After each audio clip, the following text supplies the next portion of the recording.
What's up, ADOS and our allies? You know who it is. Angela Nirvana, your hostess with the mostest on the Friends of ADOS TV channel. Angela Nirvana presents The Way I See It. Follow in, family.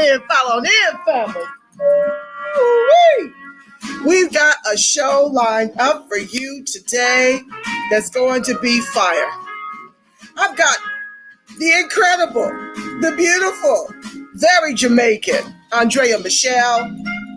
She is a longtime friend of Angela Nirvana's. We go way back in the gap. Yes, we do. All the way back to the Big Apple, to the NYC, when we were there pursuing our passions for performing.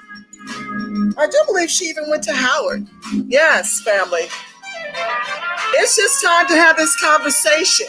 You know, folks is already getting live with me. Miss Reese Anderson. She and her followers have continually disrespected and disregarded our Caribbean enslaved ancestry. Lies! And he says she continuously looks down upon the blight that enslaved Africans in the Caribbean endured. Do not let this woman smile in your face and talk the absolute nonsense that she talks.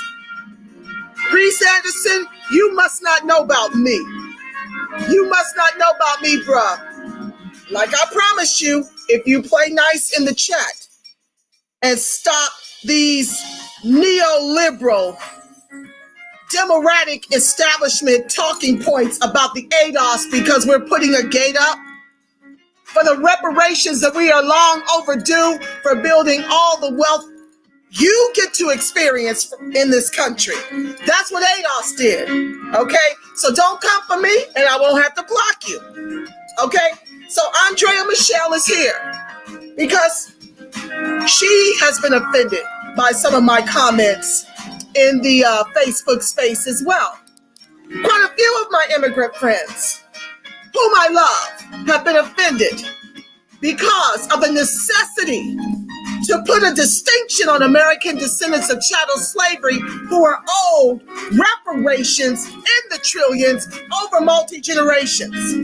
And so many groups are trying to co-opt what we are long overdue. Because, let me tell you something about ADOS. When you're ADOS in this country, it makes you a target. Hello, Jacob Blake, who now sits tethered in handcuffs after being shot 7 times to the back. That's ADOS life. So, I don't know, and perhaps Andrea can share with me, the number of Black immigrants that have been assassinated, that have been imprisoned, that have been denied equal education, that have been denied an opportunity for jobs. We're going to talk about it because we're going to get into the data. That's what ADOS does. I've shared the data with Andrea, and she's prepared to have that conversation. But today, we're going to break this misnomer, finally, that ADOS is not xenophobic. We're simply doing for ourselves what none of the other groups have managed to do for us, which is make reparations a national and international debate topic. Yeah, that's ADOS putting in work. And so I want everybody watching to understand that just because I'm pro-ADOS doesn't make me anti-immigrant. It doesn't make me pro-Trump. It doesn't make my movement any of that. That is COINTELPRO speak. Because we're speaking up, we're rising up. And we're going to get to the bottom of why Caribbean immigrants, African immigrants feel like our standing up for what we are owed is somehow a slight to their contribution to what we've done in this country and what they've had to endure in terms of slavery in their countries. Yeah, we're about to get into that conversation, so follow in, start your watch parties, and let's get this topic in and let the healing begin. What's up? Erie, Black Fire. Thank you for joining the live. Jermaine Woods, thank you for joining the live. The Blackboard, thank you for joining the live. Introducing none other than the beautiful, incomparable Andrea Meshel. Thank you. Hi. Thank you for having me. Thank you for having me. Oh my God, that intro. I just want to get into it. Come on, let's get it. Let's go. Girl. All right. First of all, I don't think anybody's asking when the cops are stopping folks, they're not asking where you from. They see a black skin. No one's checking immigration status. No one's checking for green cards or citizenship papers.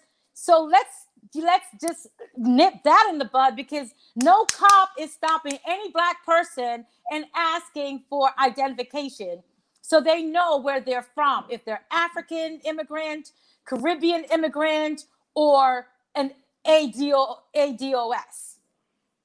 So let's be real. You don't have the monopoly on police brutality and assassination and imprisonment based on those facts. All right. Now, okay, let me know when I can respond, because I want us to. Yeah. Because absolutely. I think what you guys fail to realize is that this is a zip code thing. And when you're talking about ADOS being bottom caste, you guys aren't in those zip codes. And I want to go through that data. What are you talking about? I live in South Central. Okay. I am an immigrant. I live in South Central LA, and I know other Caribbean people who live in this zip code. Right. But what I'm trying to suggest to you is this. Being poor in this country makes you a target. Now, am I saying that they sit up here and ask for, immigration papers before they annihilate? No. But what I'm trying to help you guys understand is that when you are living in the hood, which you may live in South Central, I know people that live very well in South Central, but I'm talking about where the boys live. I'm talking about living in tenement housing. I know good and well you don't live into these high-rise kind of tenement housing situations that many ADOS are reduced to because they cannot afford to be American in this country. Even myself, my neighborhood prior to me coming here was flanked between two Section 8 housing with a bunch of drug activity.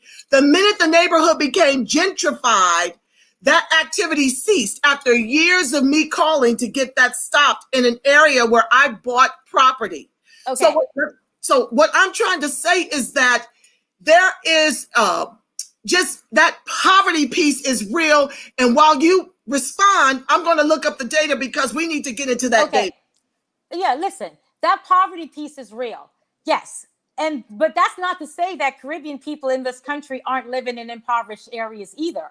So let's not get it twisted. All Caribbeans that live in this country aren't well-to-do, aren't well off. There are poor people of Caribbean descent and or Caribbean immigrants who live in these neighborhoods as well.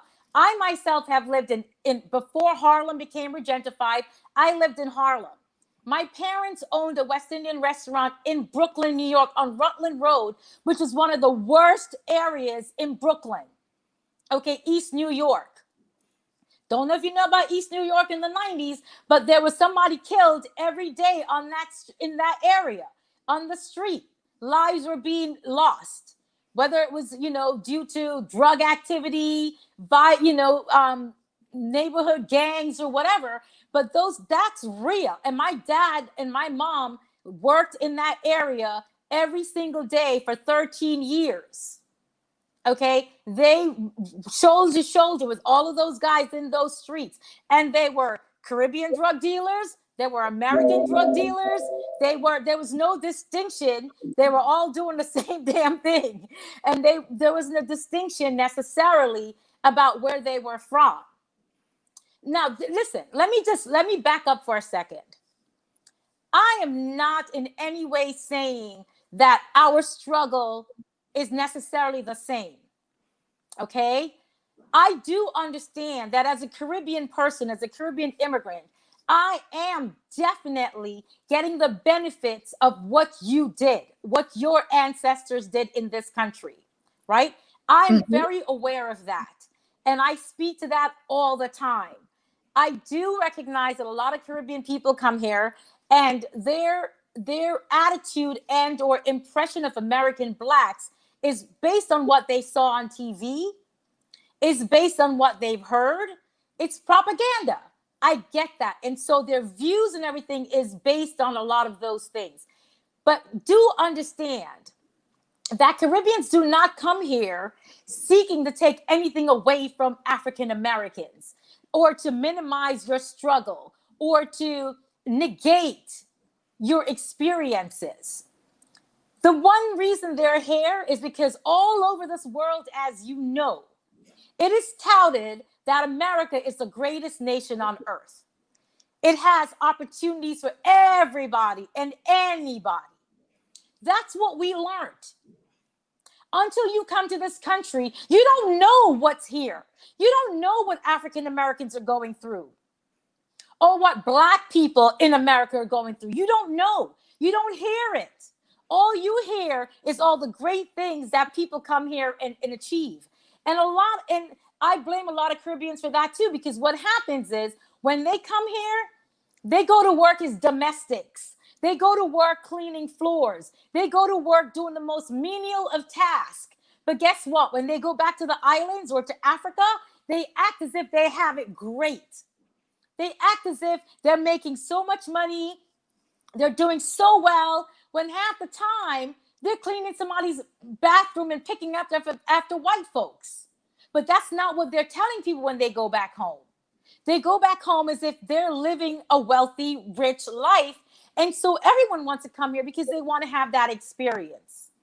But that's the reality. That's what's happening when you see a lot of Caribbeans. They are proud, so they will do whatever it takes to provide for their family, but they're not letting everybody know what the hell is here in America that they put up with every day. And they will put up with a lot more shit than, excuse my language, I'm not sure if I can curse on here. We're all grown. But they will put up with a lot of stuff, and they will be docile, and they will, yes, massa, no massa, because guess what? What's important to them is making sure that their family back home have food on the table. Their family back home has clothes on their back. So they didn't go through the abuse that you went through here. And when you said no more, fuck later for this, I am not doing that. I am not kowtowing to these white folks anymore. You draw that line. They didn't go through that. They didn't draw those lines. So yes, they're a little bit more passive or a little bit more docile, a little bit more. My mother used to tell me, you got to kiss ass till you can kick it. So, they will kiss a little bit more ass than you will. So yes, white folks are going to go, you're different. Oh, wow. You're not like the other Blacks. And some of them will embrace that and think that makes them special. That's the reality. That's the reality that they're dealing with. It's not because they want to, but because they have to, because they know they don't have the rights to be here. You do. Their ancestors weren't here. So any little thing that happens to them, their ass is out of here, back in Jamaica, back in the squalor that they were in. It's not like in the 50s when, like you're going to talk about, when the 50s when they came here, it was more like the middle class of Jamaicans that were migrating here. A lot of educated Blacks, Jamaicans came here. They did those menial tasks, but they put their pennies together and they bought buildings and they did certain things that then, like that Boston paper said, they're, now in that class of people that have home ownership and, and things of that nature. But they went through a lot to do that, to get that, to be able to own a home and to have a bank account. They put up with a lot of stuff in order for that to happen. Well, let me let you take a breath because I need to go over the data. Because I believe that you and I hear what you're saying, And I don't believe you're against us, but I think what I'm No. having a challenge with is you guys getting in your feelings as if we're xenophobes to be sounding the alarm about how dire our situation is. I'm reading right now from the Color of Wealth Boston. In terms of home ownership, 33.8% of U.S. Black-owned homes to Caribbean Black, 48.7%. Okay? Now, let me move on. I just want to get these numbers out before I say my commentary. Okay, yeah. 1 second. That was a duplicate. You need to understand in the numbers. Now, these numbers are from 2000 to 2014. So they're even dated, which means the numbers are probably even more horrific. But just in this statistic alone, okay, let's talk about liquid assets. In Boston, this is the Color of Wealth. These are scholars that have put these numbers together. I sent you all the emails. When it comes to median, when it comes to liquid assets, U.S. Black are $670 to Caribbean Black, $3,500 in liquid assets. Let's talk about total assets. In the U.S. Black in Boston is $700 total assets. That's $30 more than their liquidity. To Caribbean Black, $12,000. Let's get into it. Let me finish, and then we'll talk. And you can counter. But this is what you guys are failing to understand when you talk about your plight. When you talk about a country that allows immigrants to come into this country and fare exponentially better than the very descendants of slavery who built all of the wealth you now benefit from. No, I need to finish this part. Let me speak. I'll let you speak. In terms of median net worth, U.S. Black is $8 to Caribbean Black, $12,000. The Color of Wealth Boston, you guys can look it up. It's a free PDF download. Dr. Sandy Darity, our lead economist in the ADOS movement, is one of the participants, one of the scholars in this work. And so when you guys, and I'm not trying to charge you directly, but when all the Black immigrants are screaming, you're xenophobe, xenophobe, xenophobe, for us putting up this information, putting up a gate around what we are owed for reparations in the Black agenda. And we see organizations like NARC and Cobra trying to flatten Blackness and do this Pan-African thing to include our issues and our maladies. This is what is problematic with the ADOS movement, and it feels like we're being COINTELPRO by the very people whom we are your reparations. That's how we're feeling. You heard the numbers. 670 to 3,500 and 700 to 12,000. Okay. Now, this is a data by and large. Now, I agree with you. There may be some exceptions. Just like we've got unicorns. I would be considered a unicorn. But what I'm trying to tell you is by and large, as 90% of the population, our oppression and our failure in this country is being overshadowed by the success of Black immigrants who in this day and age won't even get in the fight for us for reparations. They won't get into the fight for Democratic down ballot and help us to break the back of the very establishment. They want to ride our coattails because we bring out all of the issues of Kamala Harris being put out there like she's jockeying ADOS for our vote, only to put on Indian and Jamaican and Asian to get all the votes rallied up under the Democratic Party, using us to climb over us. And that's what we are in our feelings about. It's not that we have a disdain for you guys coming over here getting your success. But no, yes, it does. It sounds very much like that. It does sound very... No, Andrea, you know me personally. And you know exactly. I'm not but wait, hold on. I do know you personally. But however, those data and statistics that you're touting, they may very much be that. And yes, I do know a lot of my family members own property or whatever. But let me tell you something. What it sounds to me is this, that you're mad at a people that come here because they come here for something better. So that's all their agenda, is to get something better. They work. My grandfather worked 3 jobs. 3 jobs. He slept on park benches but instead of going home in between jobs so that he'd go to, and he didn't have any, like, he wasn't a businessman or nothing. He worked as a porter, a dishwasher, and a doorman at the hotel. 3 of those menial labor tasks, 3 jobs for years, and bought his house and owned 3 buildings in Brooklyn. Okay, so you're saying what you're saying is that they should come here and not do anything.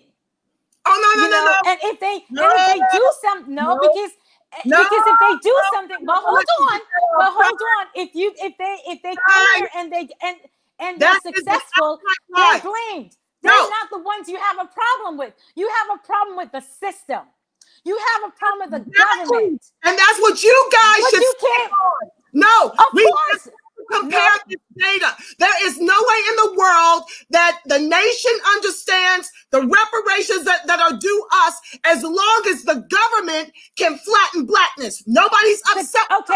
Okay. First of all, Pan-Africanism is not about flattening blackness. If you know Marcus Garvey was one of those people that touted Pan-Africanism.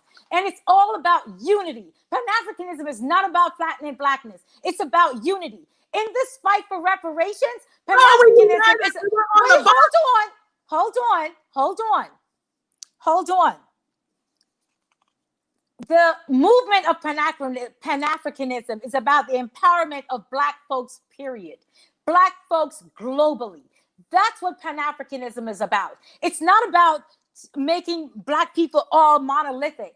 It's about empowering each of us, no matter where you're from. If you're from the United States, if you're from the motherland, Africa, if you're from the Caribbean, if you're from Europe, if you're from South America, and you are of African descent, that's what it's about. It's empowerment, and the fight for reparations should be something that we all should fight for you guys.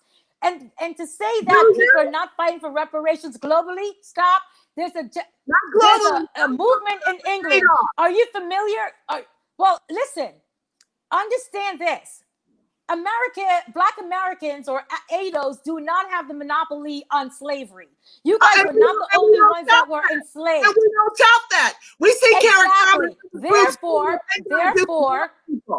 my point about that is this, is that there are Black folks in other countries fighting for reparations, not just for themselves, but on a global level, so that everyone gets reparations. In London, there's a gentleman a rapper by the name of Akala, amazing brother, young brother, talks about that, and he talks more about reparations for African Americans in this country all the time. And that's not being acknowledged. What's not being acknowledged is that you have allies across the globe that is interested in African Americans getting reparations. And so instead of sitting, in my opinion, instead of looking at Caribbeans, yes, listen, girl, there's a lot of African Americans who are not fighting for reparations. A lot of descendants of slaves in this country who came whose backs were broken and this country was built on, who are negating your struggle. You're right. So you're here fighting against Caribbeans when your own people, your own ADOs, are not even in the struggle with you. And they're Caribbeans in the struggle with you, like myself. There are a lot of Caribbean people that are in the struggle with you, Angela. So it's not a blanket thing about Caribbeans. And this is what upsets me, is that it is becoming this blanketed thing, because we're making the distinction to make the case to these white devils in this country. You hit it on the head. Our fight is not the immigrants. Our fight is our government. We know clearly what they've done to give you guys an opportunity to climb right over us. Arthur Ward was on one of my shows, ADOS Chicago. Shout out to Arthur Ward. He came on one of my shows and he talked about his Caribbean brother using that Caribbean influence in job interviews so he could make the distinction, because he's smart. He understands if he comes off as ADOS, We know what we are owed. And these white folks aren't as prone to hire us, even with degrees. Andrea, down here, okay, we are 44% educated, 6% of the private sector. African immigrants are like 30% of the private sector. They didn't even break out Caribbean immigrant because 6% is flattened across the board. I'm not saying Pan-Africanism is necessarily trying to intentionally flatten us. I'm telling you, it serves this country to bring immigrants in, to make them more successful, to deny us the justice claim we are owed. And when you talk about all these other Black immigrants who are in support of our reparations, not a one of them have emailed me. Not a one of them have called me and asked how they can help. Nobody. You guys sit in the silence and you sit in the cut. I don't know. You may be doing things elsewhere. I don't know. And I'm not going to accuse you of not doing anything or fighting for our repair. Okay. The challenge in this country, let me finish. The challenge in this country is that everybody is on the tick and takes some ADOS. And ADOS is suffering from post-traumatic slave syndrome. And so we're all suffering from post-traumatic slave syndrome. True. And that's true. I'm talking about ADOS because this is where my energy has to flow. I don't have time. Listen, I don't have time when my people are $8 liquid to you guys at $3,500 liquid in Boston. I don't have that's time. the problem. But that's the problem. Oh my but God. That's the problem, Angela. I'm supposed to put my people down. No. $8 liquid in Boston. $11 liquid in Miami, $200 liquid in LA to focus on all these other groups and still raise. It's not to focus on. It's not to focus. Still trying to hold on to my property. I'm expected to fight everybody's fight, and I believe that is the problem because every time we try to get self-interested, everybody wants to cry. Woo, woo, woo, you're xenophobes because you're focused on your people. No, that's not true. Here's the thing. We've been talking about reparations for a very long time. Okay, this is not the first time. I'm glad it's gotten a lot of momentum now. But I've been talking about reparations for a very long time with people who've been talking about reparations for a very long time. I've been a part of, listen, I came here when I was 13 years old. So to say that I don't understand your struggle or I don't understand what you're going through, it's a fallacy because I know more about your culture and African-American culture than I do about my own Caribbean culture. Most of my family members don't acknowledge me as a Jamaican. Okay? I don't consider myself Jamaican. I consider myself African. Because to me, that's a better distinction, a definition of who I am. Because I'm a person who is more interested in the unity of Black folks across the globe. I'm more interested in the empowerment of Black folks and what that means in terms of empowerment of African people living in America, in African people living in the Caribbean, African people living in England, and we're all having different experiences, yet it's the same experience because we're all being discriminated against. We're all in the bottom barrel of wherever the hell we are. So that's the reality. So even if a percentage of realities, the reality is we're tethered to the bottom of all the groups. We are tethered to the bottom in the richest country in the known globe. And I don't see enough Black immigrants picking up and helping to lead this charge. I hear them disparaging us. Which one of y'all is getting Joy Ann Reid together on the AM morning show? Where y'all in the Twitter coming for her? Who's coming for Roland Martin? When they sit up here and call us Russian bots, call us Trump supporters, call us xenophobes. And then we go way back in the gap. You know me. You know me, Andrea. And so to lump me in that category when we are in the fight of our lives to prevent extinction in this country, it cuts me deep because you know I'm not a xenophobe. You know we have been friends for over 20 years. I did not call you a xenophobe, but that's what you're alluding to when you tell me in my opinion that there is no way you're coming to. I've never come for Caribbeans directly or Africans directly. I'm about that But data. what you said, okay, the fact that you're coming for, okay, let's just go on this. It started because you came for Kamala.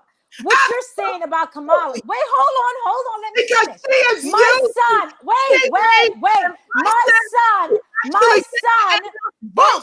Angela. It's deception. He says she's not doing a damn thing for ADOS and we're on the bottom, but she's going to ensure H-1B visas for her Brahmin caste to come to this country that my ancestors built. You damn straight I came for her. Okay, but the way in which you came for her is like this. My son, wait, hold on.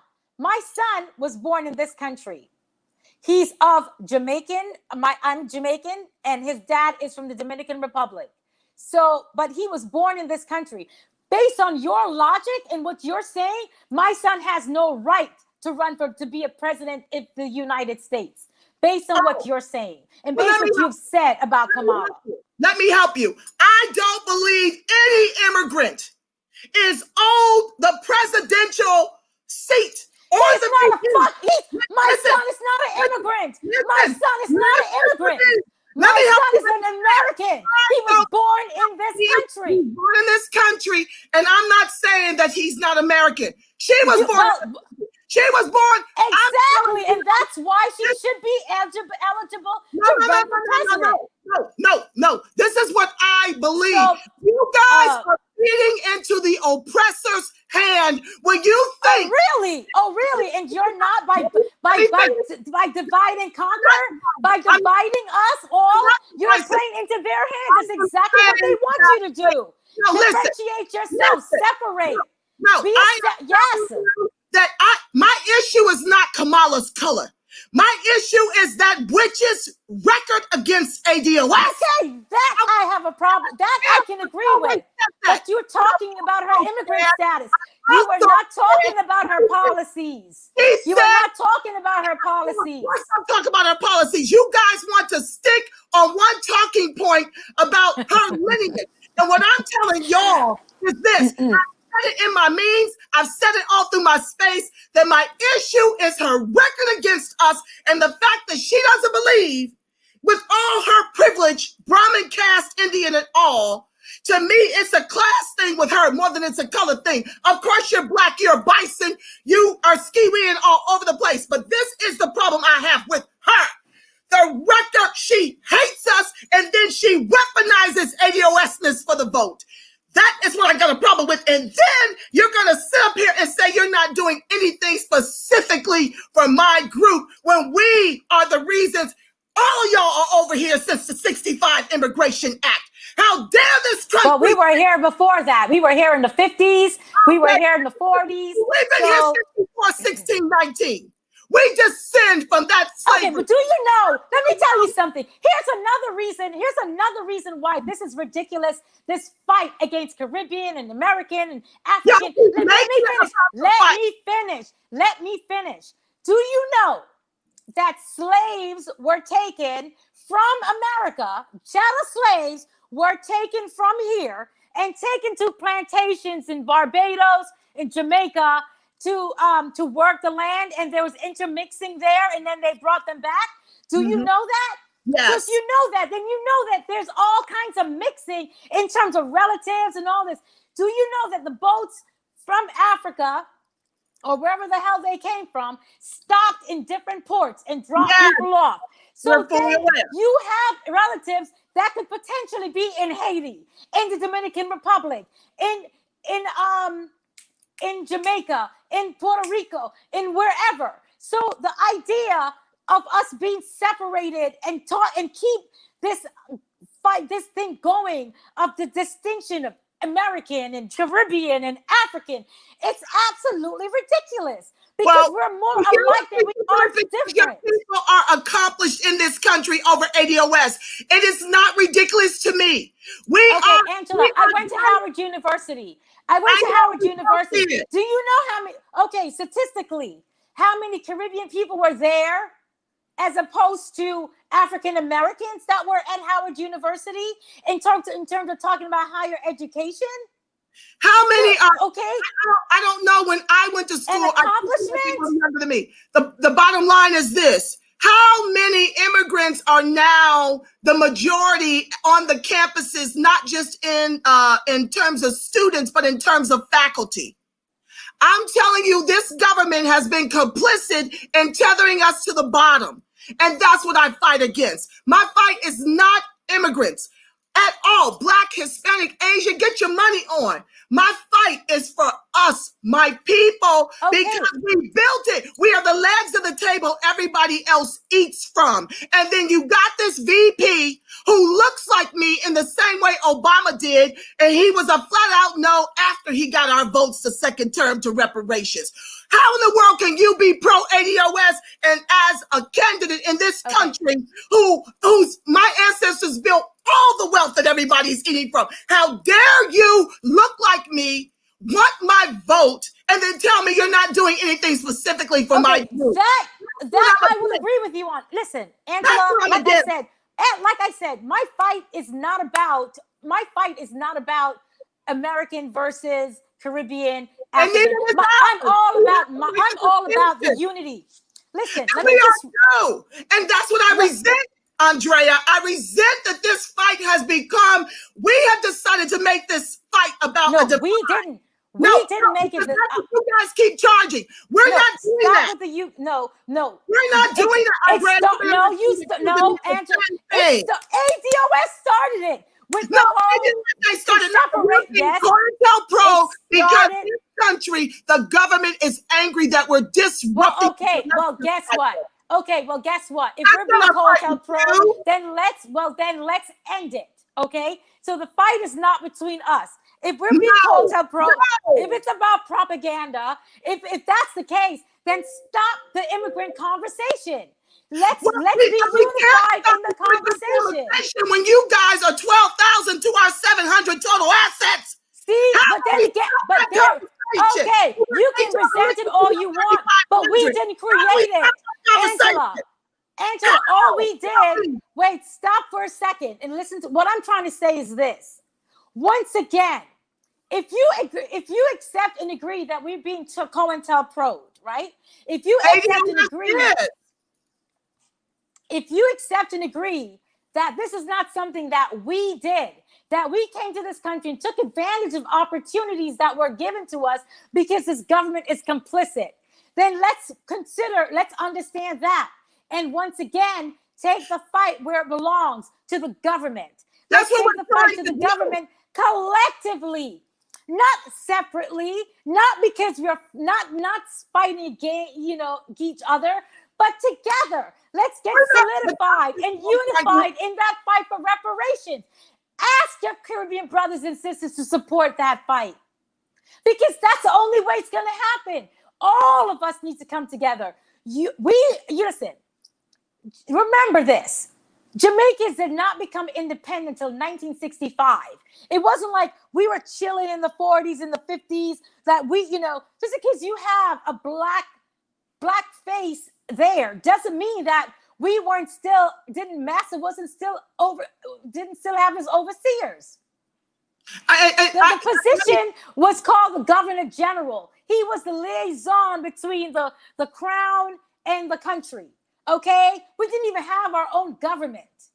So let's not. That's why I'm saying, Andrea, I can't even believe you guys think our fight for ADOS cancels out all the other oppression of our fellow immigrants abroad. Just because we've decided to be about this data to show this country that we see them. Our fight has always been the government.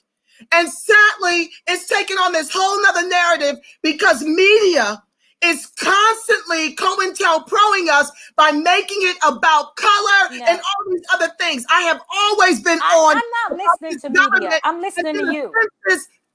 Does the same thing. We are now writing in ADOS because we need to be seen. 90%, maybe a little less by now, of the blacks in this country are us. And yet we're being ignored because they allow Black immigrants to come in and give them more opportunity. No, stop. It's not stop. It's not the black immigrants, Angela. Let's take a look at this, I didn't right? say it was the black immigrants. No, stop for a second. Stop. I said it was the Let's stop government. for a second. Stop for a second. Look at let's talk about the black affluent in this country, right? How many of your black affluent people, or affluent blacks, I should say, are riding with ADOS? How many of them with their millions of dollars that are out here supporting whatever the heck they're supporting are in the hood building businesses, building housing, doing things for African American communities? Let me tell you many. When you become that successful, white folks own you. White folks own you. Now, I'm not making excuses for them, but I'm here to tell you the Oprahs and all, this kind of little, what do you call them? Unicorns within our race. Because let me help you with something. 90% of us share 700 billion. That's ADOS to white folks 100 trillion in this country. So when you get that kind of access, you are bought and paid for. They are not.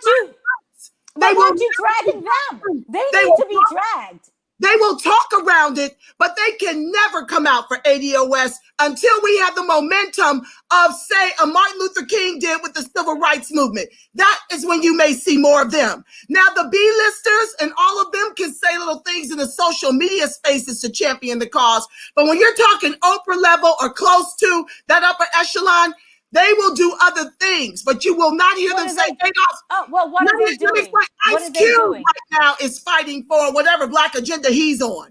Amanda, I've heard P. Diddy talking about. I've heard a couple of them. Basically, they're just saying, "What are you going to do for me?" But here's the thing. Yes, but what I'm telling you is that is as far as they can go. If they sit up here and say ADOS and ride with the grassroots, they are done. They are done. You see how this country will undo you if you don't fall in line. Oprah Winfrey said one thing about white folks' money, and they came for her. So what I'm trying to tell you is we can't take these unicorns and so you give the affluent blacks a pass. It's okay for them not to say anything. It's not that I give them a pass. I see their efforts. Although wanting, you would think that they would come over here, but they cannot. When you have made us an albatross around this election's neck. So then wait, let me get this straight. Let me get this straight. You are mad that Caribbean people with their $12,000 disparity between your $6, and because it's not like they're millionaires and trillionaires, but it's okay for your own millionaires and trillionaires to say nothing. It's okay for them not to fight with you, but you're mad that Caribbeans aren't fighting with you. No, because Caribbeans are close. Caribbeans are grassroots. Your $12,000 don't put you in the unicorn status. Exactly. Thank you. So I'm glad you know that my $12,000 isn't that much bigger than your pie. Than your slice of the pie. Your $12,000 is absolutely bigger than $700. But it's not that much bigger. And it's not that much bigger. That meaning that but we are, you and I, and we built. You and I, okay, but that's only on one level. I don't have time to do on one level. Wealth. What I'm telling you is this, Andrea. I expect for the black immigrants to be a lot more appreciative and get in the fight with ADOS when you hear numbers like that. I won't disagree with you on that. I won't disagree with you, but I don't expect you guys to excuse it and exempt it under this xenophobic umbrella when you know me. I gotta fight for my people. You know good and well. And I gotta fight for my people. But guess what? My people are not good. But guess what? You know who my people are, Angela? Do you know who my people are? Yes. When I say fight for my people, I mean black people. Period. I know you're black people. Period. Because I am here. I'm here. I fought. Oh shoot! I can't hear you. I can't hear you. You can't hear me. Can you hear me now? No, I can. Okay. I fought for more. Ask my son how many times I have been in the middle of fights, threatened to go to jail, cops stopping me, for fights for things in this country. Okay? This country, not Jamaica, not for Jamaicans. But I don't question, I don't stop and go, when I see a black man being stopped by the cops, I don't go, oh shit, where's he from? No, I go and I plant myself there. And I ask. What? And we do the same thing. I'm not saying you don't. I'm not saying you don't. But Andrea, is this more than likely that is an American person that is being annihilated. But as far as I'm concerned, that's a black man. It doesn't matter. Well, what matters is the zip code, boo. What matters is where they are. Well, where it's in the same zip code that I'm in. It's in the same zip code that I'm in. No, it's in the same zip code that I'm in. That live in a more protected area, and I know those who don't. That's every neighborhood. There is a mixed bag out here in LA. But what I'm trying to tell you is, I wish we had a list to compare, and it's not about comparing which of the blacks they've executed have been ADOS versus. Amadou Diallo wasn't Afro-ADOS. That's about the only one you can name. There's a whole bunch of. It's not. Oh God, man, Angela, really? Do we really have to go look up names? Come on, man. That's Patrice. Come on, Angela. No, what I'm trying to. My point is, you're the one. You're the one that said that. So I just named the name. But if I can go and look, if you want me to, I'll go find other names. It's ridiculous. I don't want you to. It's absolutely ridiculous.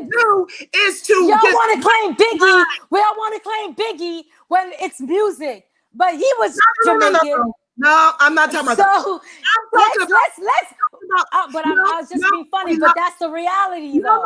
No. Sis, listen to me. Yes, this sis. Is not, being pro-ADOS is not anti-immigrant. And it's not pro-Trump. We are being COINTELPRO. I just need for you to help get your people together on this. We are being. But I wouldn't know because you keep making it about that. No, you have to I keep saying. We don't know how to talk about the numbers and make the case for reparations without bringing in how much better all the immigrants are doing on the back of our affirmative. No, because reparations is independent of that. Reparations is independent of that. Reparations is based on what your ancestors are owed. Reparations is based on what your ancestors are owed. It is a debt that is owed, but what I'm telling you is that we've got to make the case for that. They know they owe it, but the way we do it. But that's the problem. You shouldn't have to keep asking. Listen, let me just read something to you. And this is what I think you don't understand. Why you keep trying to make a case for something that you shouldn't be making a case for. No, I know. Let me finish. Marcus Garvey said, I'm gonna read this one thing. If you want liberty for yourself, you must strike the blow. If you must be free, you must become so through your own effort. Until you produce what the white man has produced, you will not be his equal. That's the say. The case for reparations, it's about you striking the blow and doing it for yourself. Putting it on the backs of Caribbean and blaming Caribbeans. Wait, hold on. For what they have achieved and what they acquired in this country, it's irrelevant. No, it's not. No, it is not. You are. Wait. Let me make my case. Go ahead. What I'm saying is reparations is based on the fact that you are owed it. Your ancestors worked this land and built this country. It's what's due to you. You were promised 40 acres and a mule when you were given your so-called freedom. That fake 40 acres and a mule, it's property. It's property. The mule and the land that you're owed. That has nothing to do with anybody else acquires or doesn't acquire. So that money that's owed to you, you don't need to make a freaking case for it. Why are you going to go? You have money that you put in the bank. You left it there for 50 years. Your ancestors, your descendants' name is on that account. They go to withdraw. They don't have to prove anything. It's there for them. So you have to take it. You have to fight and take it. It shouldn't have to be about anybody else and what anybody else has acquired, and you shouldn't have to be proving your case. That's my point. And I get that It's point. yours. I get that point, but that data supports what is happening to ADOS, because the success of the Black immigrant in this country masks the failure of ADOS. It masks our failure. We don't get what we need on the ground to help our people. 90% of us share 700 billion. I'm sure there's some overflow in that. 10% of Blacks in this country share 2.3 trillion. We're not in that. And white folks share 100 trillion. So it's not just, we know that reparations is a debt that is owed for slavery, Jim Crow, and accrued ongoing systemic racism, oppression, and disadvantage in the country our ancestors built with their lives. But we also know that this government has been instrumental in weaponizing immigrants against us the same way they're doing this election. No. So, let me finish. I'll let you finish. You talked about how your grandfather worked 3 jobs to own businesses and homes. This is not even something that ADOS has not attempted to do. We would not be here 35 million people strong if we didn't forever pull ourselves up by our bootless straps every time they burn down one of our 60 Wall Street. Absolutely. Absolutely. So please understand that sometimes it feels like immigrants think that they work harder than ADOS. I'm telling you, we have been locked out because of institutional systemic racism. This is not a fight against immigrants. This is our fight with our government. We use data to support that. And what I need for immigrants to do is to stop taking it personal and absolutely let us see you. Stop coming for us. Stop blaming us. No, stop blaming us. Stop coming for us. Stop. No. Make us an ally. Make us an ally. That's another thing. Why should we have to make you an ally? What I'm trying to say is, okay, I'm an ally, Angela, but I'm an ally. I've been fighting for your rights, fighting for rights in this country, but I still feel alienated. You still alienate us. What I'm trying to tell you is that that's not our intent. But that's the result. Let me finish. For you guys to not expect me to come for Kamala the Chameleon, who has the worst record down here in California against locking up ADOS, okay? I don't think that's majority. I don't even think it's 50-50. Listen, there are a lot of Caribbean men in prison. She has told the governor as AG that she would not let the nonviolent offenders free when the jails were overflowing because she needs them for $2 an hour to put out white fires in the hills, okay?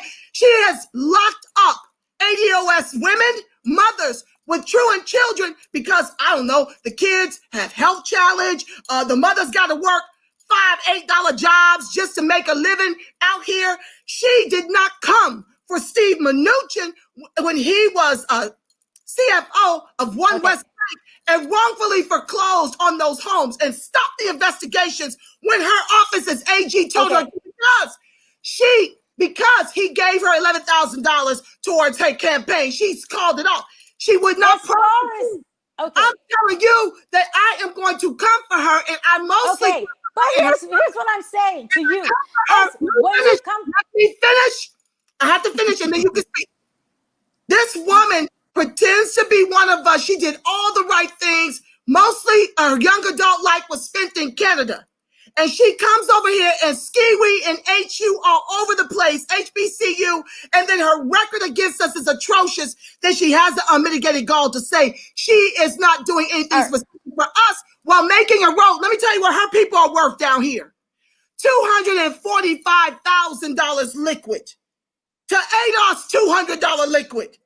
So it is an immigrant thing. It is, and for you guys to here we go, Harry. Put it in a box and not talk about these distinctions is asinine as my people. Okay. Let me just say this. And they're dying from COVID and all these other maladies and they're redlined into environmentally hazardous communities and buildings all over this country. Somebody's got to speak up for that. And I don't know how to not have that immigrant conversation when I see what's happening. And it's not to charge immigrants for it. I charge this government. I charge but you okay. But if that's the case and you charge, okay, let me go back. Let me go back. Okay. So as far as Kamala is concerned, I have no problem with you coming for her based on her records. And that's what I did. No. You first of all, as a young person, she went to Howard when she was approximately 18 years old. So at that point, she was identifying as a Black woman. Whether she lived in Canada or didn't live in Canada, she was with her parents. Wait, let me finish. Whether or not she lived in Canada, that's her parents. She has no control over where her parents lived.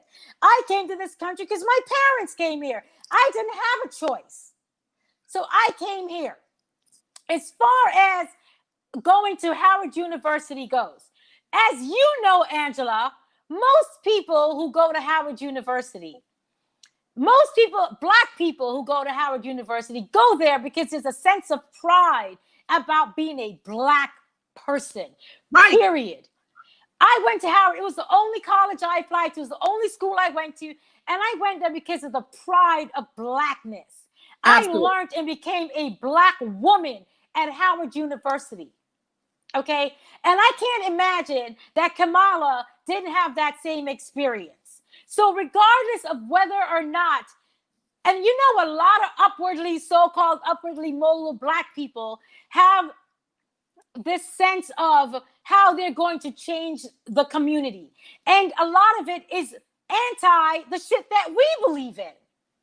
Okay? A lot of these upwardly mobile boulets and sororities and fraternities, and they're, working within the government and working within the system to change things. They have a particular way of doing things and seeing things. That's not necessarily the way we as grassroots people see them and would like to achieve our liberation. Okay? So I'm not saying that anything that what she did was correct as a DA, but there are plenty of DAs, plenty of people that I went to law school with that have that mentality, that think they're going to become DAs and change the system from within and go in there and do more disparaging things that we would be like, what the hell? We thought you're going to go in there and make a difference. And they go in there and it's status quo.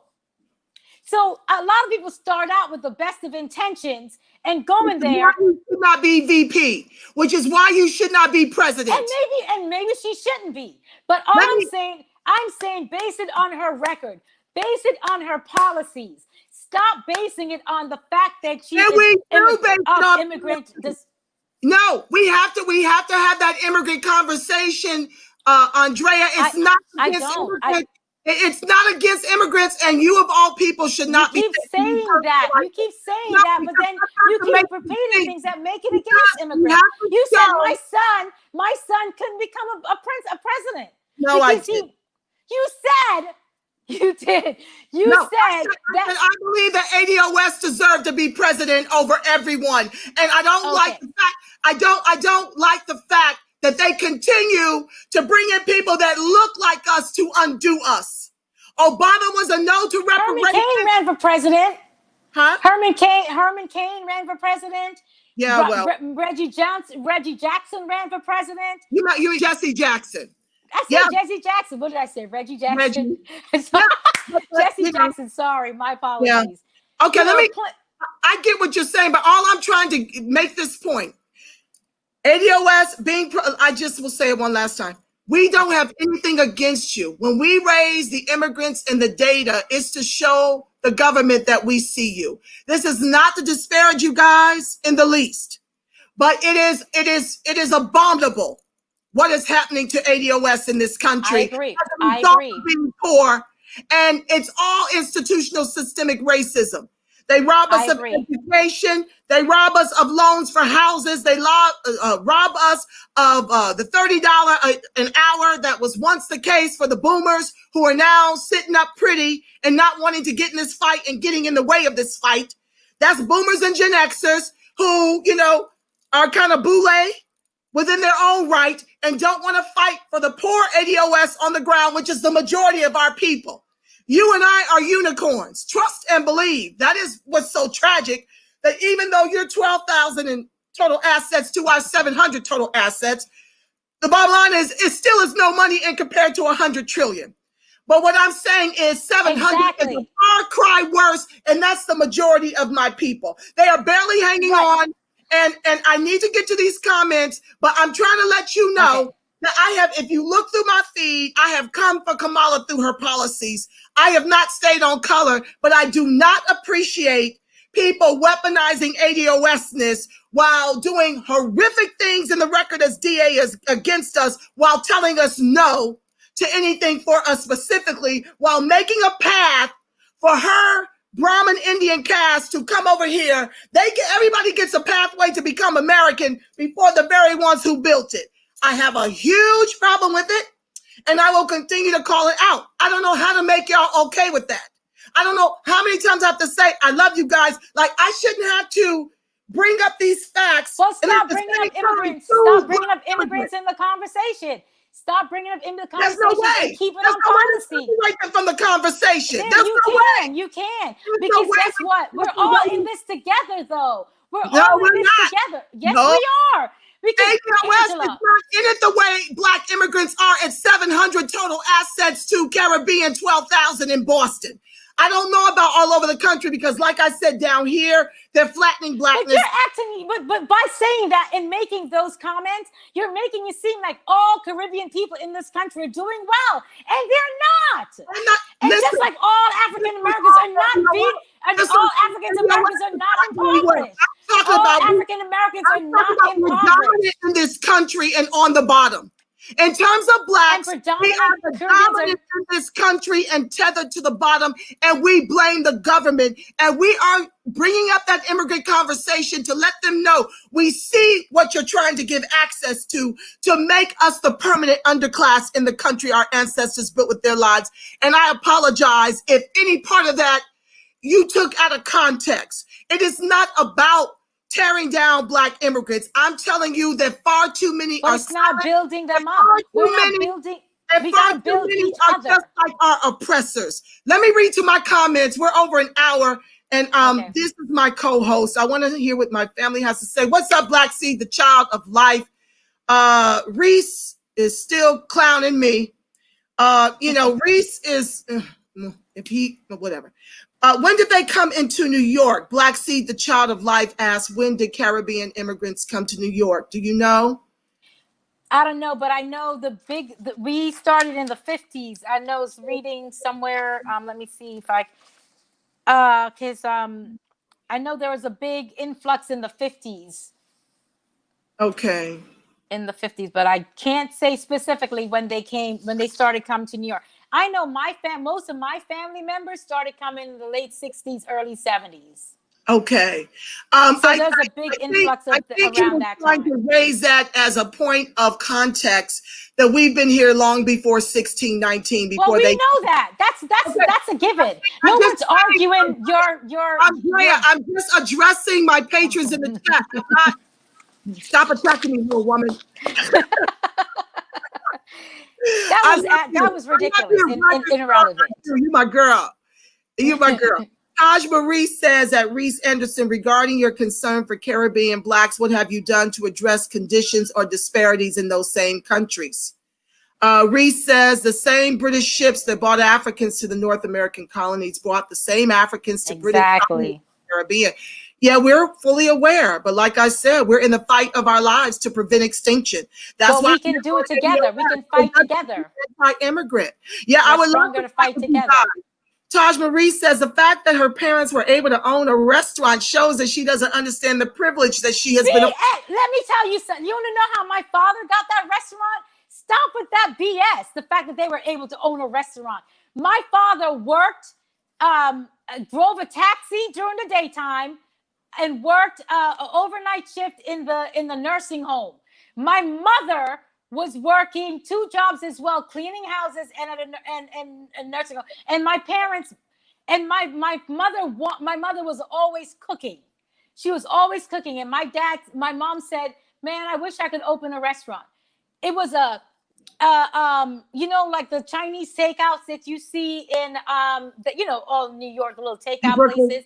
My dad,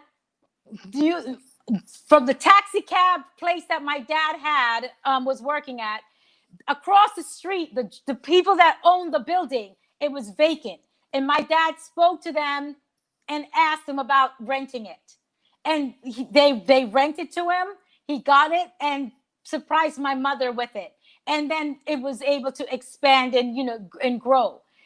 It wasn't, they didn't have no savings. It wasn't because they had any money. They didn't have anything. And you know how my parents had money? They threw what you call the susu that everyone's starting to do now. Yes. Collectively, they joined the susu. They put their money together. So stop this nonsense, acting like they had some kind of privilege and they're doing something that everybody else couldn't do. Whether they could or couldn't, or they did or didn't, it wasn't anything that they did that was so out of the ordinary from what was available to people. Okay, they didn't own a restaurant up on Fifth Avenue. It was in the hood on 96 in Rutland, in Brooklyn, with all the drug dealers around the corner and people getting shot and killed on a daily basis. So stop the nonsense. Stop the nonsense.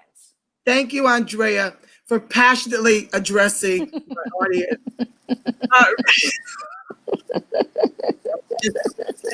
Reese Anderson, let's see here. Something ICE Jamaica, Barbados, St. Kitts, Antigua. She wouldn't know that because she doesn't read history. I know, Lord of mercy. I know your history, honey, especially Jamaica, because it's one of my favorite islands in all the world. We need to see that like we don't need to come at each other like that. Like that's he's been coming for me since before the show started, but he's cool. We're gonna grow together. We're gonna grow in love. We're gonna end this in love. That's what we have to do. We have to understand. I hear your concerns. And I'm going to talk to my people about being more mindful. But I see many of them following the rules and staying on policies. I really do. But I had to call Kamala out for weaponizing ADOSness for our vote, to pander for the vote. I had to call her out. And my thing is, They all do it.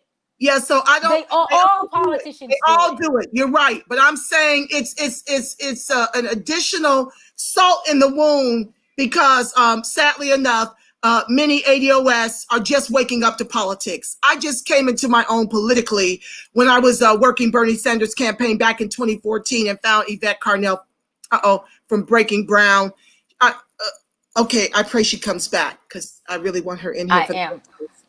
Come on back, love. I keep dropping out. I don't know what's going on. I know. I want to see your lovely face. Okay, so Reese Anderson, that is not correct. Most of Central America and areas of South America was colonized by Portugal and Spain.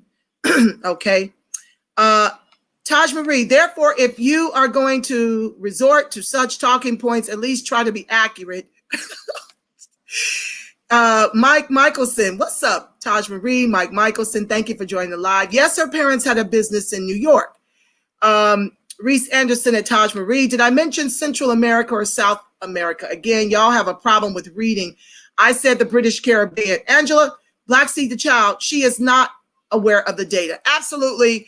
I do want you guys to know that the ADOS movement is all about data. We were taught by one of the best and the founder and creator of the hashtag ADOS, which is the movement, Yvette Carnell, has taught us how to be about data.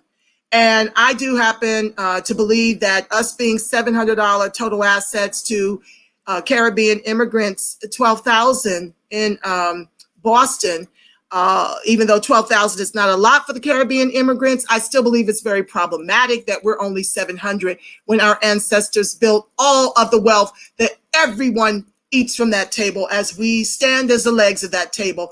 That's still a problem for me, and that's why I'm on that data. Reese, read. That's why I don't know what he's talking about. So they are extracting wealth. Who is extracting wealth? Can you hear me? Mike Michelson. Yes, I can hear you. I just can't see you. Go ahead, sweetheart. I don't believe they're extracting wealth. I believe, as Andrea very passionately expressed, that they came over here and they fought very hard, tooth and nail, for everything they've been given.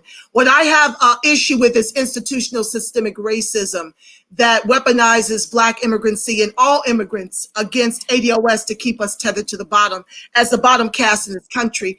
I don't fault anyone for coming over here and making a way for themselves. But given the fact that you understand that, Angela, is the very reason why we should not be. If you understand that they're weaponizing us and they're using Black immigrants in this way, then that's all the more reason to not fall into the traps that they're setting for us. And so to have further division, okay?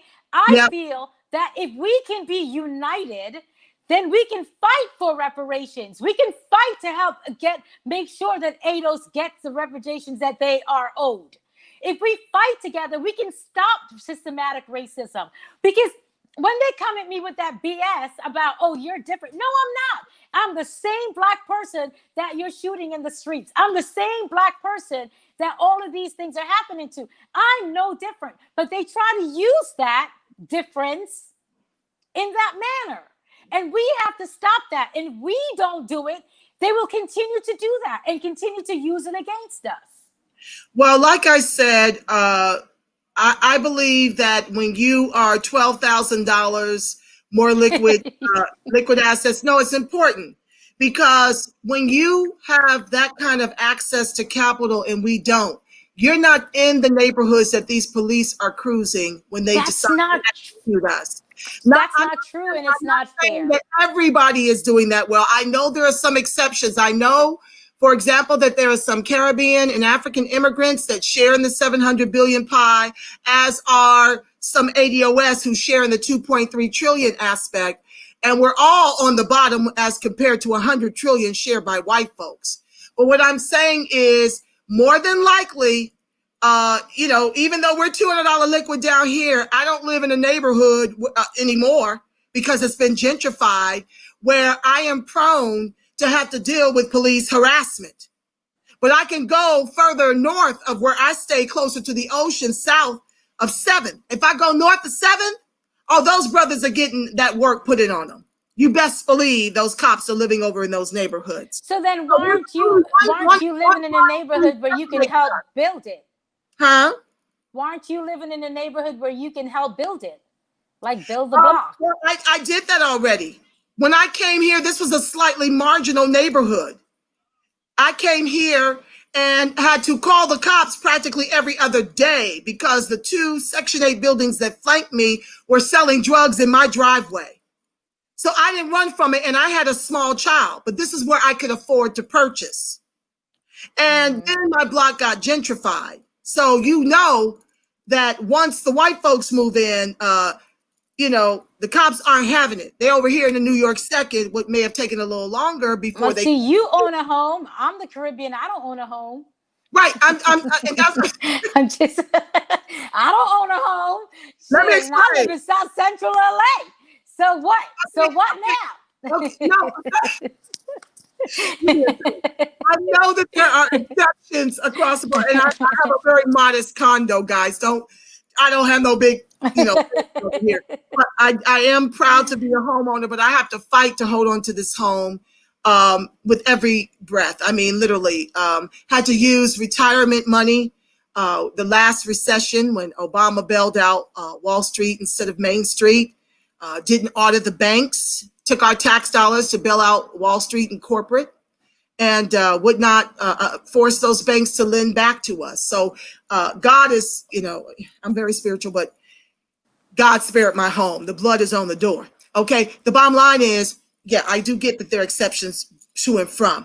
Okay. Let me keep reading. Bottom line is, these are disparities that are very critical that we have to look at. Oh, thank you for coming back. I see you now. Yeah, I couldn't figure it out. I love that you're back. These are the studies that we have to talk about because it is, I mean, George Floyd, 846, and about 200 more men victimized by government-sanctioned executions in this country. And I'm saying that I have to focus here because being poor makes you a target. Whether you're Black immigrant, whether you're Hispanic, I agree. most of the groups are not as poor as ADOS, which is why we are the most incarcerated. Close to 1 million Black men, ADOS men. I don't know what percentage of those are Black immigrant, but the bottom line is majority of ADOS men living in poor communities. When you're $200 liquid, $8 liquid Boston, $11 liquid Miami, you can't even afford to like improve your neighborhood.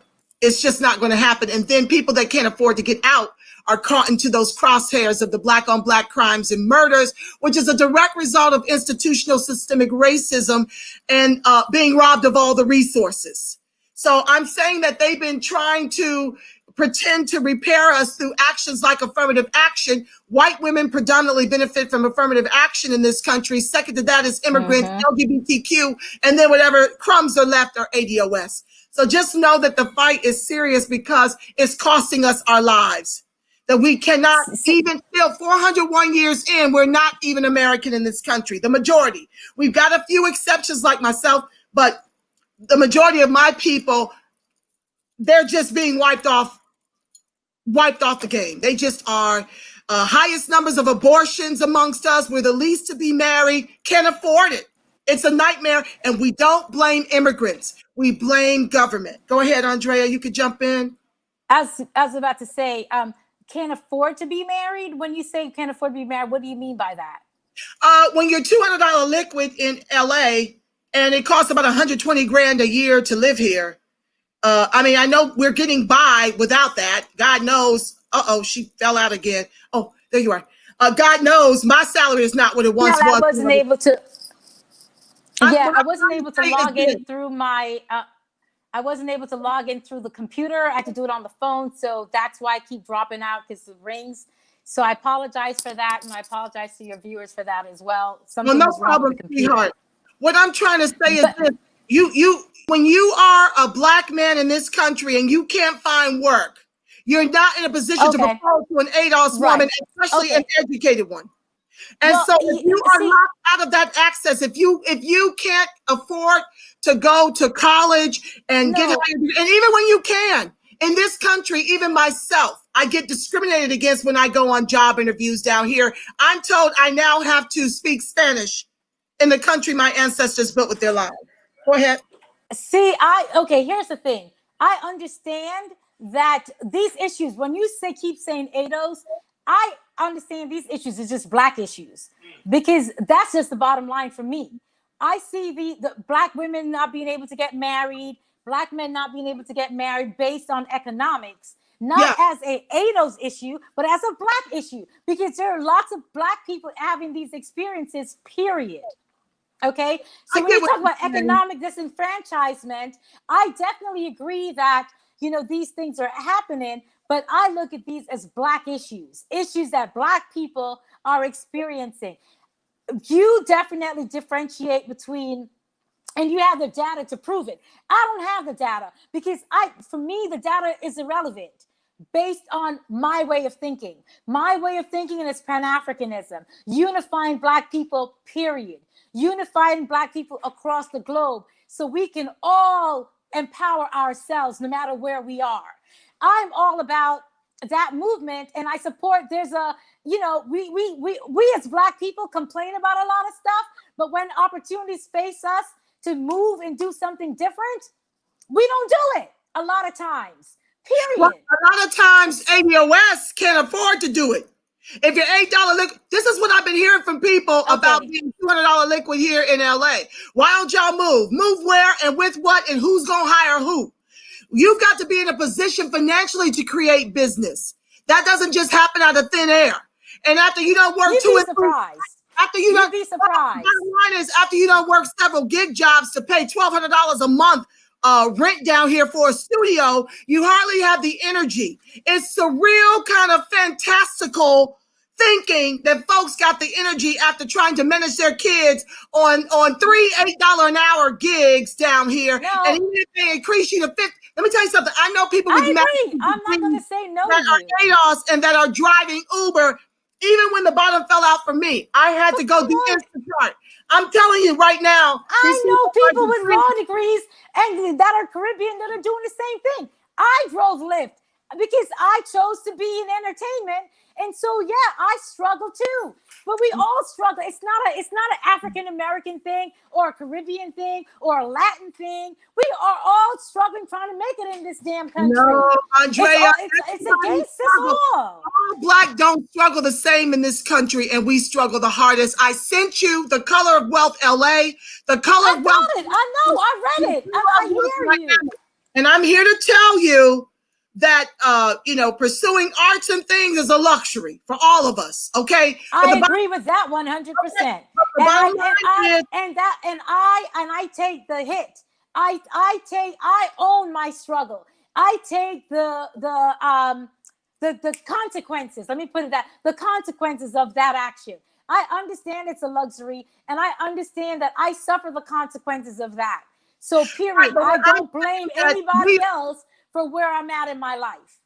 Okay, I'm not dealing with us as unicorns. I'm dealing with people that have to struggle to survive every day throughout this country. That's the group we're fighting the loudest and the hardest for. I don't know if you know it, but the majority of the people that really run this movement and drive its activities are educated and professional, some of them even owning their own businesses. I'm telling you, we're fighting for the least of us because we believe in community. That's the way it should be. What I'm telling you, that's the way it should be. Absolutely. But when we can become American in this country, perhaps we can have broader Pan-African ideals. But what I have found is that there are only so few hours in the day. And when you are in survival mode, you have to choose your struggles. I don't even have the luxury when I see what's happening to my people in this country to think in a Pan-African, heal the world kind of thing. I don't have a luxury. But here's the thing. When I see Jacob Walker, Ahmaud Arbery, I don't think African American. Jacob Blake. You talking about the one, Jacob Blake, the one that just got shot? Jacob Blake. Yes. Yeah. I don't think African American. I think a Black man. I think it could be anybody. And that's the unfortunate thing. It's sad. It's sad because it's like, okay, so as a Caribbean person, I'm not supposed to mourn that. I'm not supposed to be upset about that because it's not a Caribbean person dying. No, I don't have a right. Comparing apples to asparagus. I'm talking about an economic fight that makes my people a target. But you're saying that, okay, but here's the thing. But when you say that, to think or concentrate or focus on the needs of all Blacks throughout the diaspora and throughout here. I don't even have the bandwidth. Listen. But we're all fighting the same thing across the globe. Police brutality is happening in other countries too. Granted, that's not your concern. You're only concerned about African Americans. That's what I'm here. But that's what you're saying. What I'm trying to say, you only have the bandwidth to worry about what's happening. I'm saying I don't have that luxury. I don't have that luxury. I don't. Okay, so it's a luxury to be concerned. It's a luxury to be concerned about people dying. It's a luxury to be concerned about Black people dying. I'm saying that right now we are on the bottom in the country our ancestors built with their lives. I don't think you guys, well, you probably, exceptions, what my ancestors endured and continue to endure under a new name. Slavery is a new name called the private prison industrial complex. Understood. All I'm trying to tell you is that there are so many fires all around ADOS as a specific group in this country that tethers us to the bottom, and we are in the fight of our lives to prevent from becoming the permanent underclass. It has, when I mean luxury, I don't mean denying other people that what they are undergoing. I'm saying I don't even have, by the time I look away from COVID, I got George Floyd, I got Breonna Taylor, I got Ahmaud Arbery, I got Jacob Blake, I got Elijah McClain, I am overwhelmed, and as is my movement. We're fighting not just for national repair, because we understand that the money makes us whole. We can do our own businesses. We can do our own banking. It can make us whole so that we don't have to rely on these people that oppress us, but they need someone to oppress. Capitalism operates off of some group being oppressed, and this country decided when they drug us here in chains that we would be it. And I've been going through this book, Prejudicial, with my audience every other day, talking about the presidents that owned us and their hypocrisy and how they pretended to want our freedom at the same time owning us and raping us and selling us and breaking promises and agreements. That's all I'm saying when I say I don't have the luxury to think in a Pan-African global way, because the heat is on my people, and it makes me restless at night what's happening to my people in this country.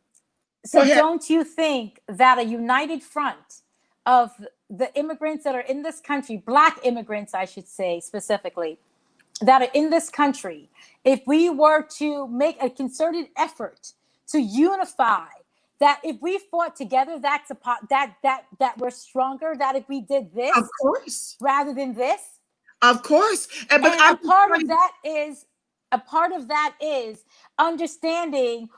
Okay, I feel like Booker T. Washington understood this movement, right? When he invited Marcus Garvey to come here to this country. Unfortunately, when Marcus came here, Booker T. Washington had already died. But the point of it is that he understood the need, because Marcus was already on that movement of talking about the unification of African peoples, right? Yeah. He was in England, he was in Jamaica, he understood that. And so Booker T. Washington invited here because he wanted them to start a training program, a school of training program together. But Marcus came, Booker had already died.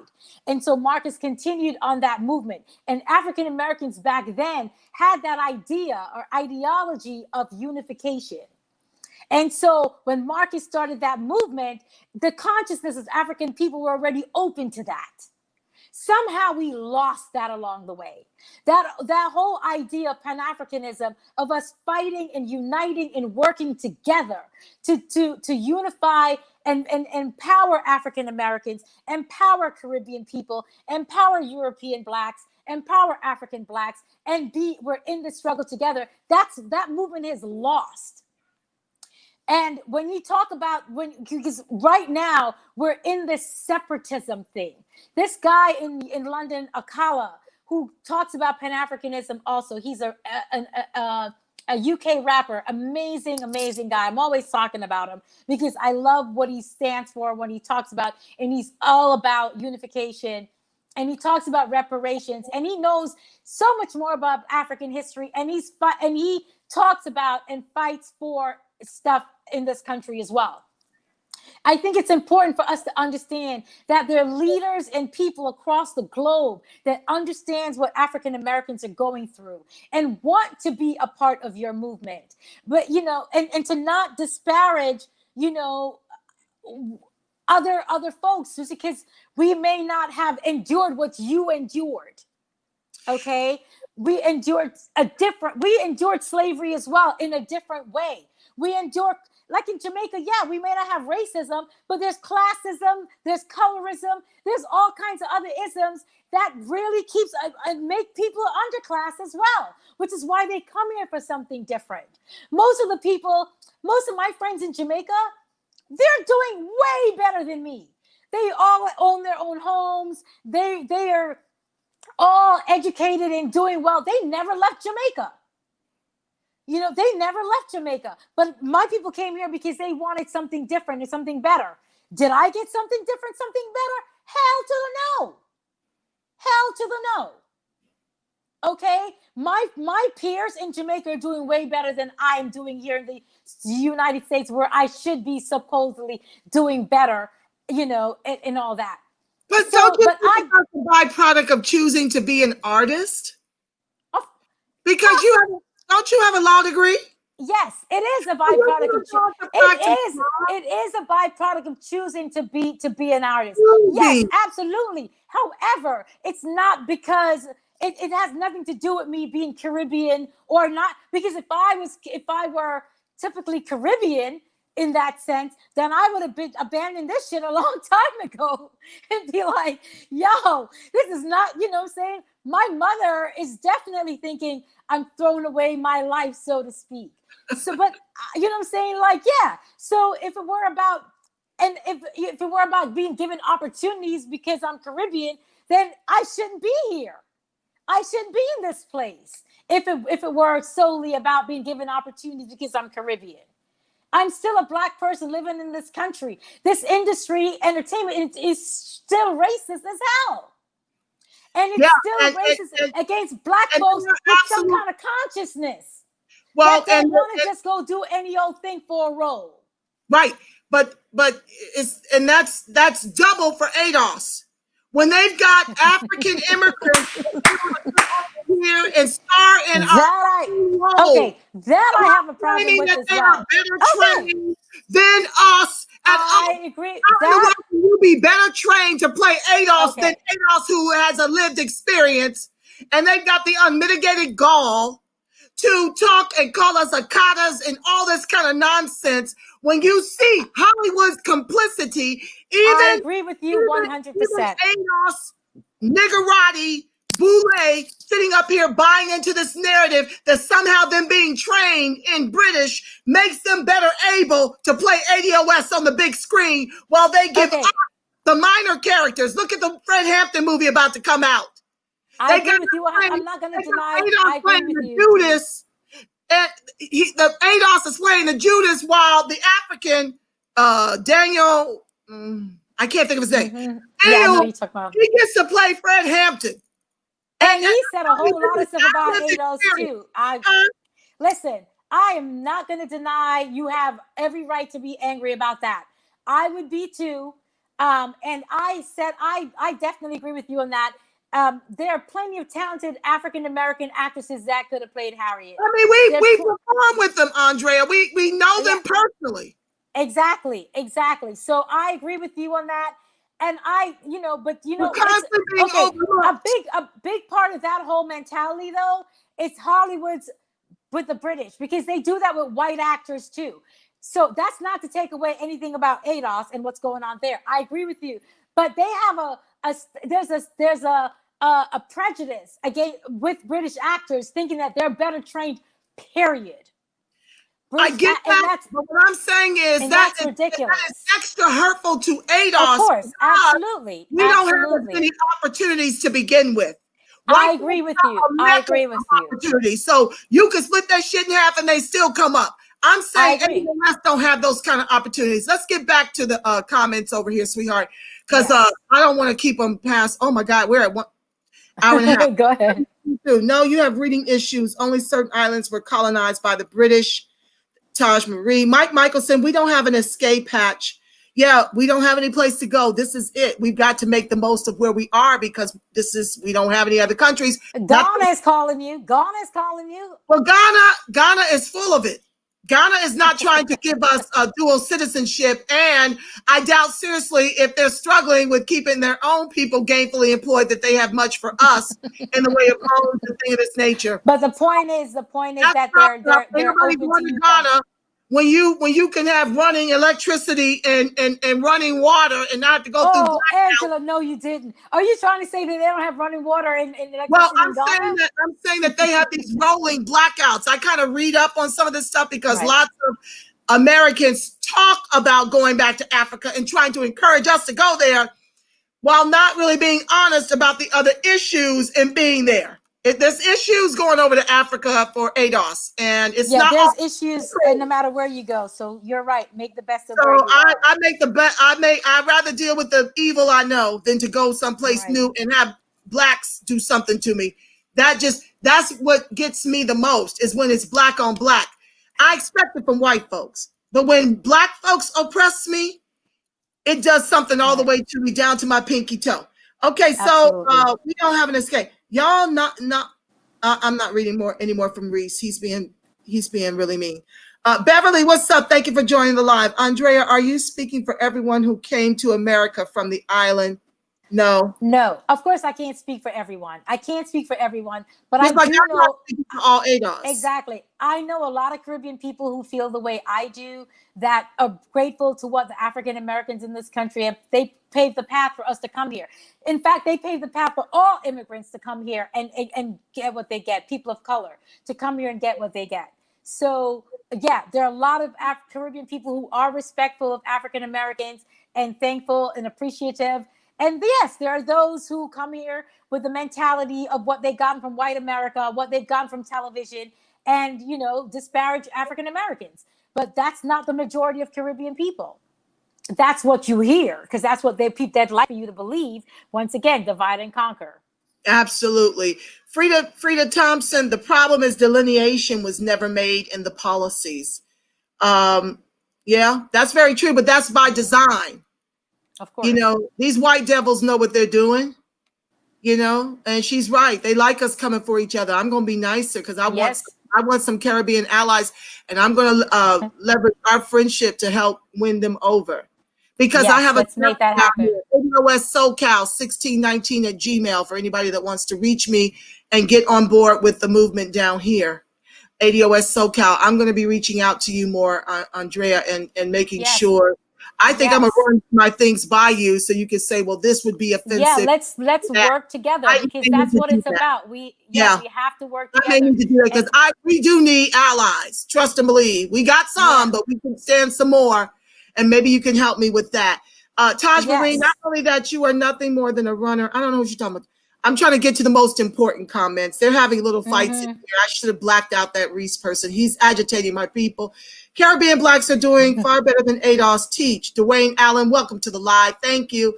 Yes, Black Seed, the child of life. Andrea, I already showed you the peak of Black immigration came after 65. Before that, there are less than 1% of Black immigration in the U.S. prior to 65 and the Immigration Naturalization Act. That's true. That's Black Seed. Beverly, lots of misinformation. Goodbye. Okay, I don't know what that's about. I don't believe, whatever. State what the misinformation is. I don't know what she's talking about, misinformation. Furthermore, if we are so dumb, why are you so preoccupied? Go find a more meaningful purpose in your life. Oh, she's fighting with Reese. 3/5 human, the rest of me, amazing. Wow. Yeah, we were considered 3/5. Welcome to the live. Is that the name of his 3/5 human? I think he typed that. Yeah, we're chattel still, to certain degrees here in this country. Angela, let Andrea speak, fam. Okay, I know. We passionate. That's how we do. Sorry, I love you, Andrea. It's okay. I get so upset when I talk about this topic because I think I'm working so hard to prove that I'm not anti-immigrant, but you already know that. The data is what it is. Yeah, the data. What about our something better? Yeah, we out Mike Michelson. We're still waiting on that. We are mad that they hate on our reparations movement. Yeah, that is hurtful. It's hurtful to see so many immigrants come for the ADOS movement when we're just trying to be on data. But I get it if we've taken it out of context. I'm just going to try to move away from it and be on policy. I don't know what else to do. I really believe I'm just going to be about data and I'm going to be about policies. And listen, reparations is reparations. To me, reparations it's irrelevant what anybody else is doing. You are owed your reparations. You should fight for reparations, and we should be there with you fighting for it because you deserve it and you need it. I definitely understand it's needed. I'm not getting reparations in this country. No immigrant person should be getting any reparations in this country. And thank you. I don't over that. Well, I agree with that. Their ancestors didn't work this land. And unless you can show that your ancestors worked and built this land, then you are not entitled to it. If you happen to be one of those people that your ancestors was brought from the Caribbean here and your lineage is in this country, fine. But outside of that, there is no need for you to be fighting for reparations from America.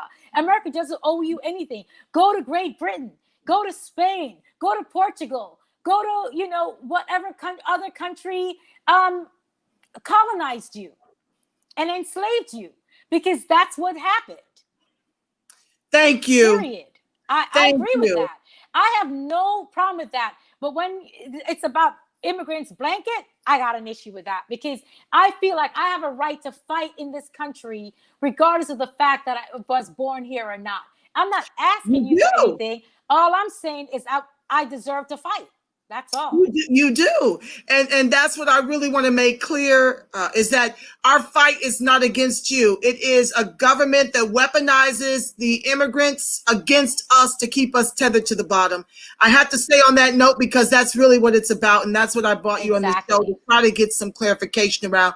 We love our allies. But folks that disparage us and buy into this white oppressor's narrative that we're lazy and shiftless and don't want better in life, and all this kind of Akata nonsense, I don't have nothing but my backyard to give them. Do you hear me? You shouldn't have anything for them, because you shouldn't even. There's no answer to that.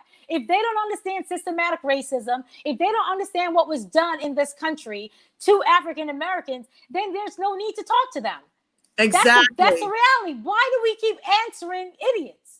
That's the bottom line. Why do we keep having conversations with people who don't get it? There's no need to have conversations with them. Listen, I block people now. Anybody that comes to me with this all lives matter and all this other BS, I block them, because they don't get it. They don't. And that's the same thing. They don't understand. My thing is, because of my desire to understand who I am as a Black person, I have to understand who I am in this country as being of African Americans.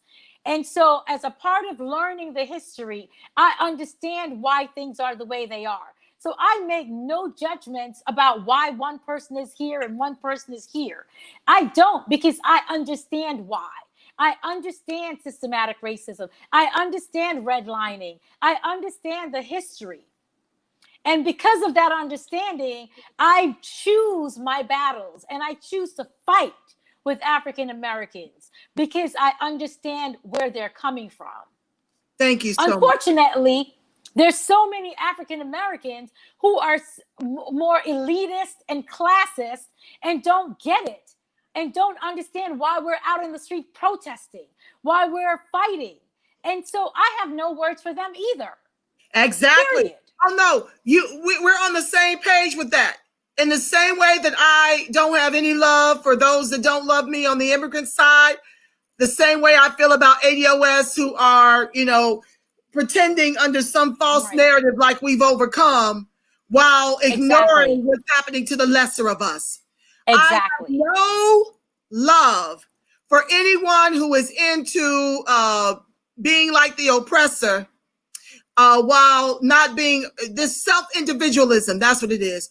Self-individualism over community upliftment. I don't care what walk of life you come from. If you're on that self-individualism nonsense and I got mine, you get yours, and pull yourself up by your bootless straps, and what's wrong with them? I don't have anything for you. Maybe a couple of experiences, but I really don't have no love for you. Mike Michael said, my great-grandfather was a sharecropper and rented until his death. If you go back to one of my prior shows in the archive, you will also hear from William Dickens, who was a sharecropper himself. He's in his late 30s, early 40s? He knows sharecropping. He spent 10 years in prison. You got to look at the archives and hear his story. It will shake you at your core to know that this still exists in the South. Sparkle Delight, welcome to the live. It's the caste system. We need people to recognize how their immigrant caste affects ADOS. And that's what this show, I pray, was designed to do, in dealing with a few of the numbers, not all. Taj Marie, but many ADOS grandparents and great-grandparents started as sharecroppers. And like I said, up until this day, they still have sharecroppers. It's still happening. It's still happening. Like I said, please dig out the archives. Because of the slaves, the prison system. Exactly, and the private prisons, okay? Prisons, they're leased out. Started here. Yes, it did start here. Oh, Lord, that was that's Marcus Garvey. Marcus Garvey. Yep. Exactly. Right. And that's exactly. And that's why I think it's important to understand the global unification of our people. It's important. I mean, we have too much coming at us. We have to unify. We can do so much more globally if we do that. Black Seed, thank you. I'm a part of a. Go ahead. No, what did he say? What did Black Seed say? Most blacks don't come to the U.S. to take part in Pan-Africanism. What do you have to say to that? Listen, most blacks come to the United States for opportunity. Plain and simple. They come here to make their lives better. When they get here, they realize what's happening in this country. They understand that they are now relegated to certain things, to certain type of work, certain type of injustices that they are now relegated to, that they would never experience in their own country. And they have to deal with it. And that's where Pan-Africanism comes in. Because if we had a Pan-African movement, for example, there's a website that I'm a part of. It's called Kuman. It's www.kouhman.com. Kuman. It means to speak. It's sweetheart. KOUHMAN.com. Okay. Yes. So Kuman.com. It's a Pan-African social media platform that's supposed to unite us so we can learn more about each other. So if we had some more of that, like a platform where we can talk, you can know about what's going on here in this country before you get here. You can understand that it's not all milk and honey. It's not all like everybody come here. A lot of Africans come here, and when they go back home with barrels and clothes, and they act as if they live here in mansions. Utopia. And they're living in the projects in Harlem. Exactly. And they're living in the projects in Harlem. Do you know the median income of African immigrants down here in LA is $115,000 to ADOS is $53,500? Okay. So a lot of them are doing quite well. Okay, but a lot of those people were already wealthy in Africa. That may be true. A lot of those people were already wealthy in Africa. They came for money. I'm talking about the Africans who came here, roll over here because they didn't have anything there. Okay, right. And they came here. They don't let blacks over here without money now. Exactly. And then they go back and they act like they're doing so great there.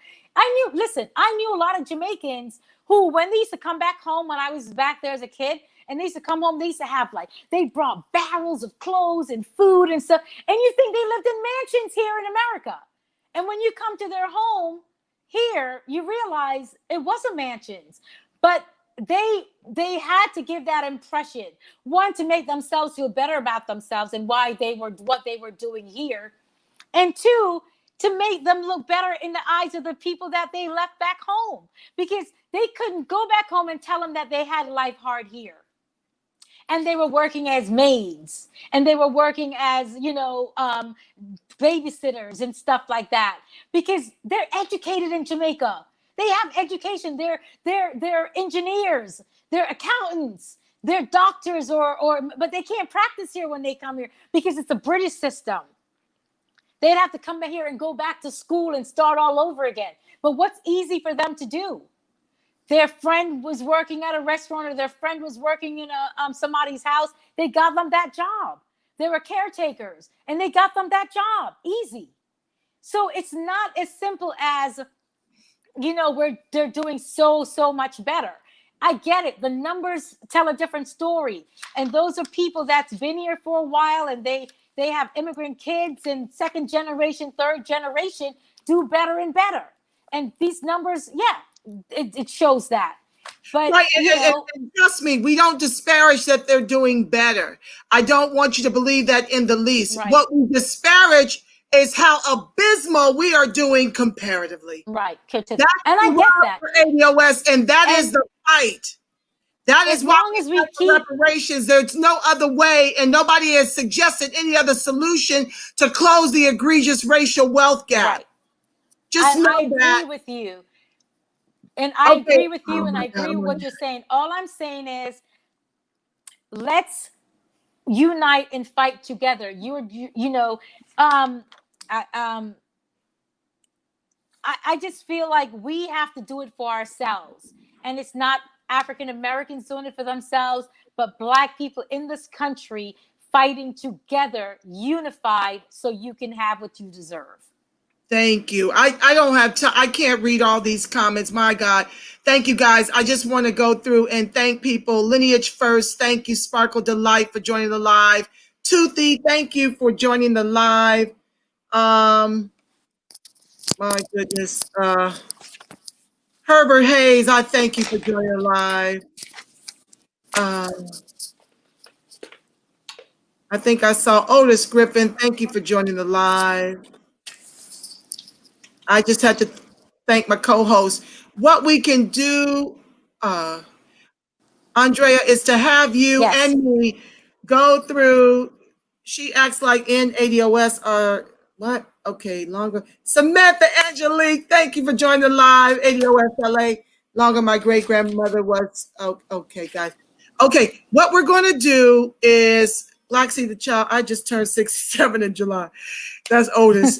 It's so fire. But anyway, okay, guys. So what we're going to do, because we're almost at 2 hours, I want to pray us out. And what, Andrea, what Yes. we can do is go back once the show uploads, go back into Friends of ADOS TV so we can respond to some of the questions and comments because I only got halfway through.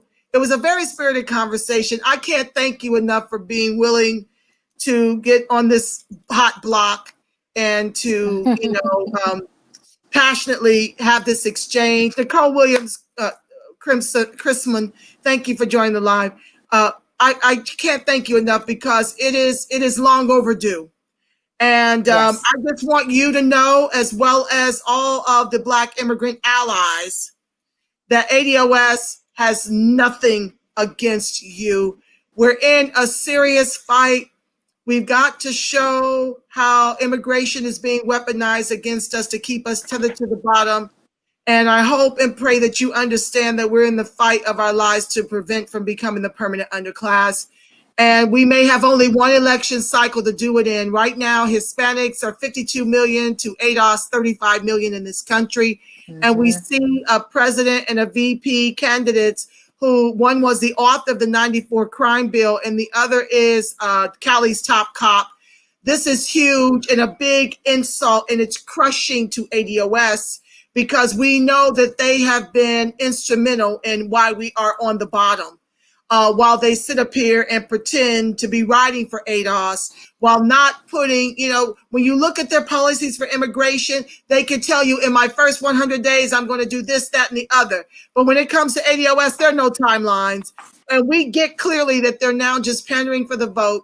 And we are a group that is done with the lesser of two evil, two-step dance shuffle all the way to our own peril.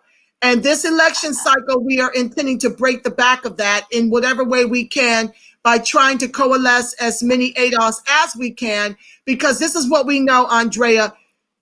When the Democrats are in office, the only people that are on the bottom and in pain is ADOS. At least with Trump, pain is shared. This is nothing new for us. I don't know many ADOS that are doing any better, that did any better under Obama than they are under Trump. That's a sad truth, that we have been fighting this white supremacist institutional systemic racism over 400 years since being black here. And people just go back to sleep. When they get their creature comforts and they continue to do better and outpace ADOS, the minute the boogeyman Trump is out of office, everyone is lulled back to sleep. At least Trump is an agitator. No, but no. Well, I disagree with you there, because people will not be lulled back to sleep if you hold people accountable. You hold them accountable. They will not. Listen. Do you know how much we have hold them accountable?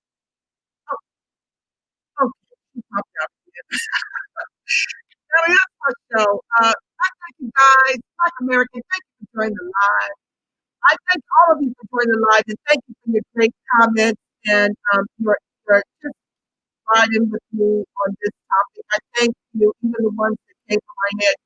I love y'all Black and Strong. I want to put a covering over you before we depart our separate ways. If you're not into prayer, love you Black and Strong. I'll see you tomorrow for presidential. We got 2 more presidents to tackle. We got James Monroe and John Quincy Adams. I'll be reading to you guys, because I know you're not reading it, but these chapters are very short, and I like to add my commentary in between to help you understand how we have no friends. Save a few allies we have on all sides who we greatly appreciate. And with that said, family, I want to share with you that the light of God surrounds us, the love of God enfolds us, the power of God protects us, and the presence of God watches over us. Wherever ADOS and its allies are, God truly is, because you are the face of God. You are the voice of God. You are the body temple of the Spirit of the living God. Until tomorrow, family, you go out here in this world and act like you know who you are, and you making a beautiful God-inspired rest of your evening. Love you, Black. Love you, Strong. Peace.